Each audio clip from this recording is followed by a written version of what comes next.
হাই friends, মই আয়ুষ ৰং চেনেলত সম্প্ৰচাৰিত হৈ থকা সূৰুযমুখী ধাৰাবাহিকখনৰ আজিৰ খণ্ডটো চাবলৈ বহুত বেছি ভাল লাগিব, কিয়নো যোৱাটো খণ্ডত শেৱালিৰ মুখা শেৱালিক বিচাৰি গুৱাহাটীলৈ আহিছিল আৰু তেতিয়া অনুস্মিতাৰ মাকক দেখি চিনি পাইছিল। আৰু তেতিয়া অনুস্মিতাৰ পিছে পিছে গৈ সোণতৰ ঘৰ পাইছিল আৰু মনজিৎ পাজি আৰু সোণক দেখা পাই শেৱালি ইয়াতে আছে, গতিকে তাই এবাৰ হলেও ওলাব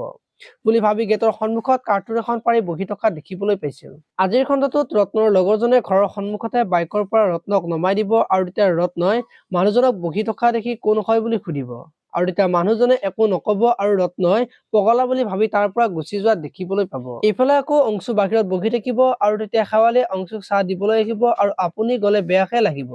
আপুনি আৰু কেতিয়া আহিব বুলি অংশুক সুধি থাকিব আৰু তেতিয়া মহাকে শেৱালিক দেখি বাহিৰৰ পৰা চাই থাকিব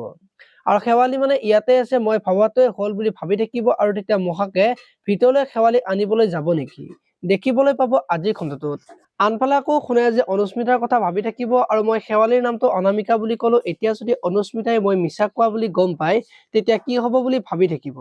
আৰু পৰিয়াল যে অংশু যোৱাৰ কাৰণে মন বেয়া কৰি বহি থকা দেখিবলৈ পাব। আপোনালোকে সূৰুযমুখী ধাৰাবাহিকখন চাই কেনেকুৱা পাই কমেন্ট কৰি জনাব